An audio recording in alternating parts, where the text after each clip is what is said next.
on Newstalk 106 to 108. Welcome back. It's David Harvey here for Shane Coleman this week, and nice to have you on the programme. Now, the issue of school patronage has reared its head again over the last few days. This week, following claims by a Dublin mother last weekend that her 4-year-old son was denied a place in a number of schools because he was not baptised. Now, the Archbishop of Dublin, Dermot Martin, has defended the rule prioritising baptised children in Catholic schools. And if the fervour of the subsequent debate tells us anything, it's that this issue is not going to go away anytime soon. Well, for more on it, I'm joined by the Chairman of Atheist Ireland, Michael Nugent, the editor of the Irish Catholic, Michael Kelly. Gentlemen, good morning. You're very welcome. Thank you for joining me.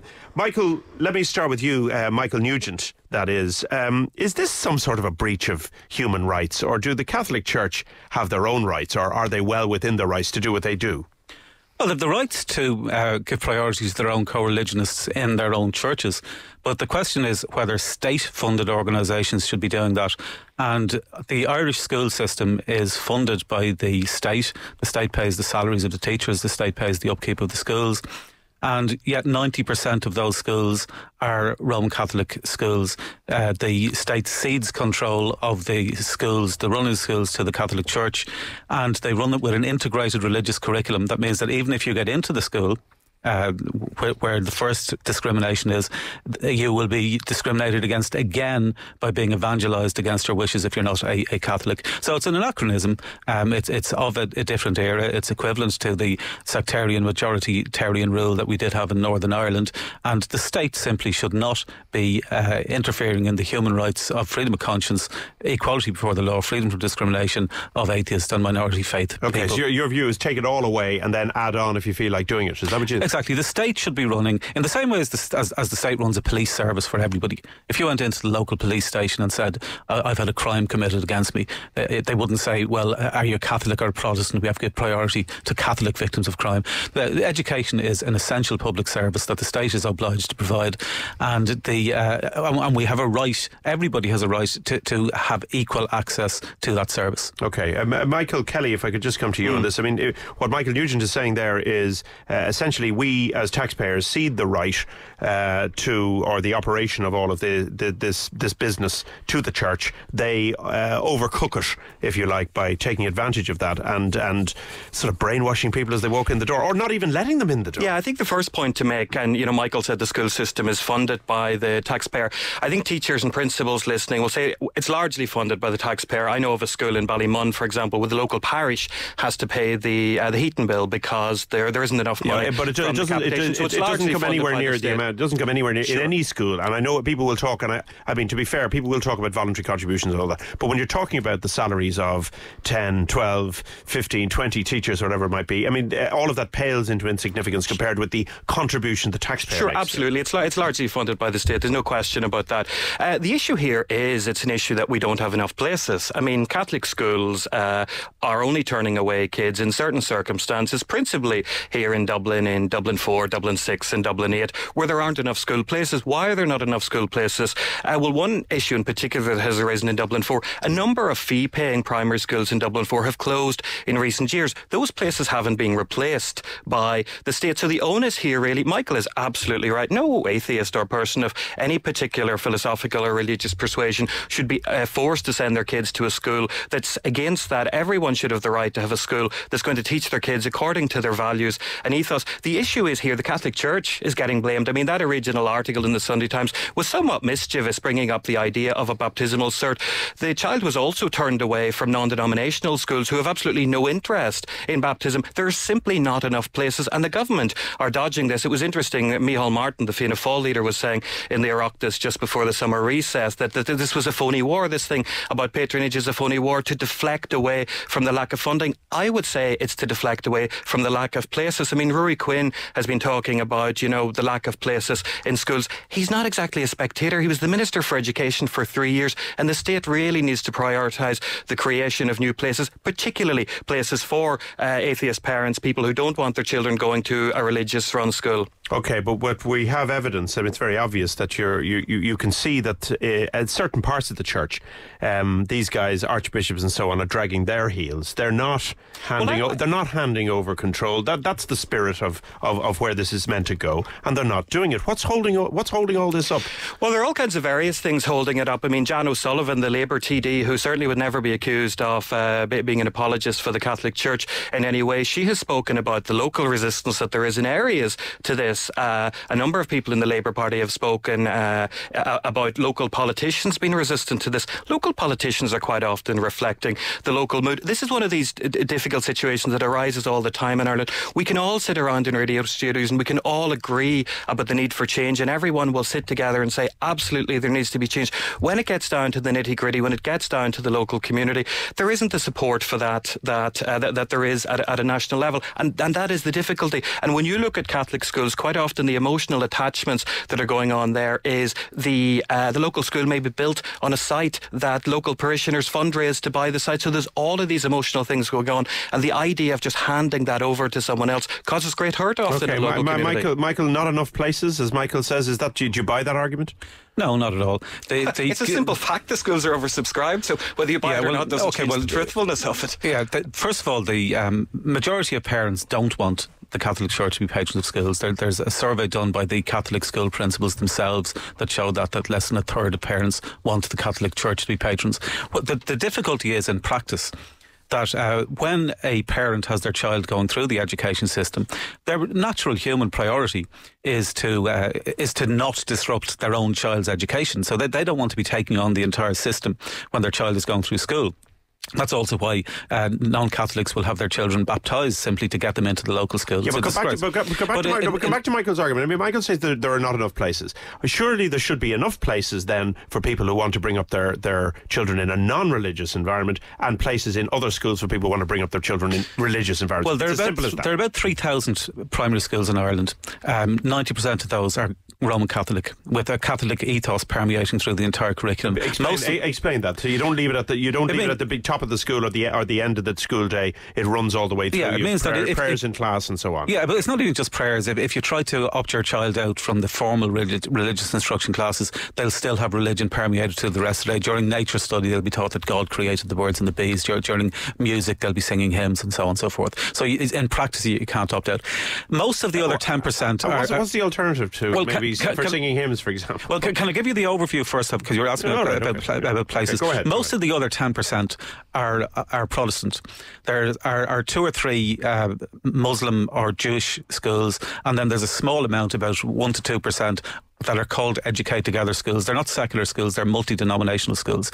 So in practical terms, if you're talking about places where you can have your child educated consistently with your philosophical convictions and you're not religious, at most there is the 1 to 2% of Educate Together schools, and if you don't live in an area where there is an Educate Together, there's zero chance. And they've been around for how long? They've been around for what? They've been around on and off for a few decades, right, but growing in the last few years. But in practical terms, there's no shortage of spaces if you're a Catholic, because you have any number of Catholic schools. But if you're not a Catholic, that's where you have a problem. Now, Michael, you were saying that the issue of baptism certs is a distraction. For example, Catholic schools are oversubscribed. Catholics can't get their children into Catholic schools in Dublin 4. So it's not true to say what about outside Dublin 4? I mean, let's not be unfair to Dublin 4. Dublin 4, Dublin 6 and Dublin 8 are really where it is an issue.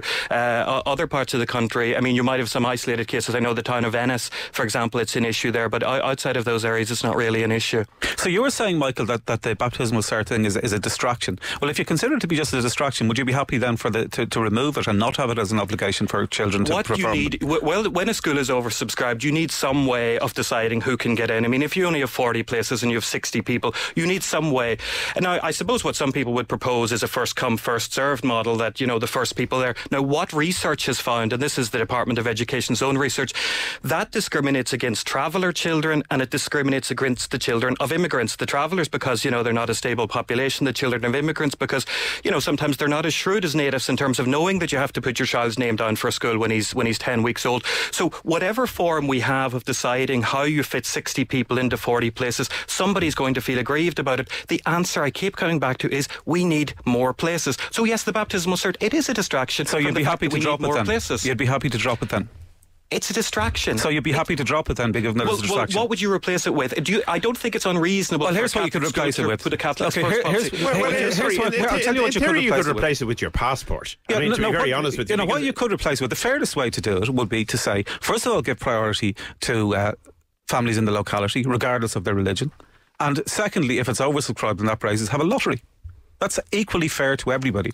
But going back to the question that I asked you, that you still haven't answered. Okay, would you be happy to drop Michael Nugent first? Michael Nugent first. Finish your point. Let Michael Kelly come back. Okay, you've repeatedly said that you think that the requirement for a baptism cert is a distraction, and I've repeatedly asked you. So on that basis, then, would you be happy to not have it as a requirement? It's clearly a distraction. So would you be happy to not have it as a requirement? It's completely irrelevant. What we're talking here is about the lack of places and what we do when there aren't enough places. So you're not going to answer that question then? 60 people. I will happily answer it for you, Michael. Okay. Catholic school, of course. What about a state? All right. State-funded school is a different thing. Just 1 second. Can I come back to you? If you wouldn't mind for a second, I might just come back to Michael Kelly from the Irish Catholic. Michael, we're talking here about prioritisation. We're talking about the fact that in some schools in the country, you have to have been baptised, and when you are baptised, you're in the door. If you're not baptised, you get into the back of the queue. Now, does this not fly in the face of the simple constitutional right of a child to education in this country? And by the way, when we get to September this year, which is only 3 weeks away, what happens in the first or second week of September? We will have enough places. There is no child going to stay at home this year. So how's it all working? Why do we have this debate every August? We have this debate every August because despite the fact that to much fanfare 5 years ago or 4 years ago, the government had this forum on patronage and everyone agreed that there needs to be more school places available for parents who don't want their children taken to a religious school. But yet those places haven't been provided. So that is the issue, and that's why we're having this debate every September. Okay, well, why are they messing around? Could I ask that question? I know you say in some cases it's highly complex,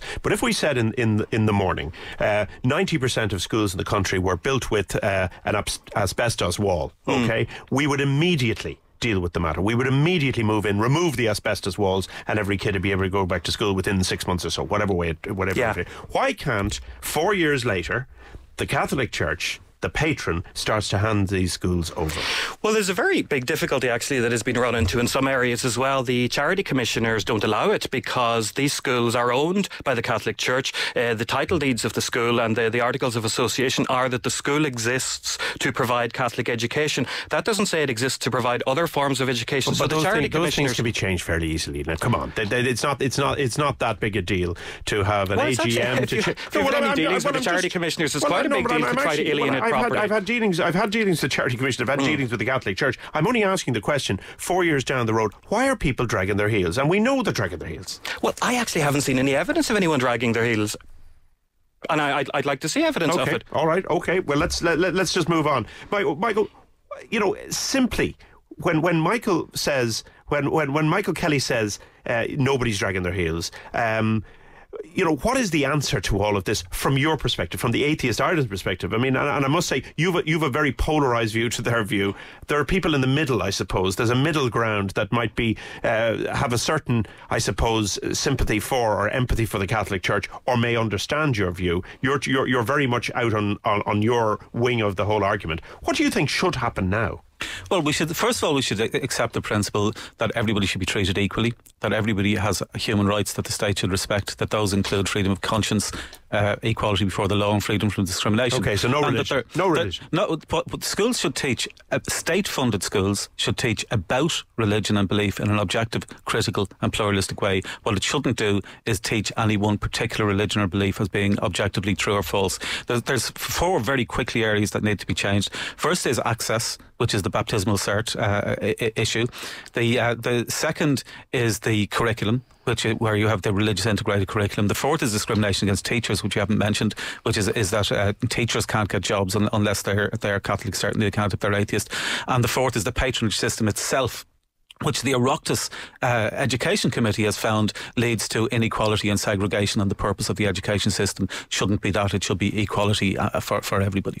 Okay, but if it was put to you that maybe over the next 9 years 10% of the schools were going to convert to that sort of thinking that you have, would that be a suitable framework? No, it wouldn't. What you need is the state system, the education system itself, the foundation of the system should be inclusive schools that are inclusive for everybody. Now, on top of that, you could have the added extra of religious schools if people want it.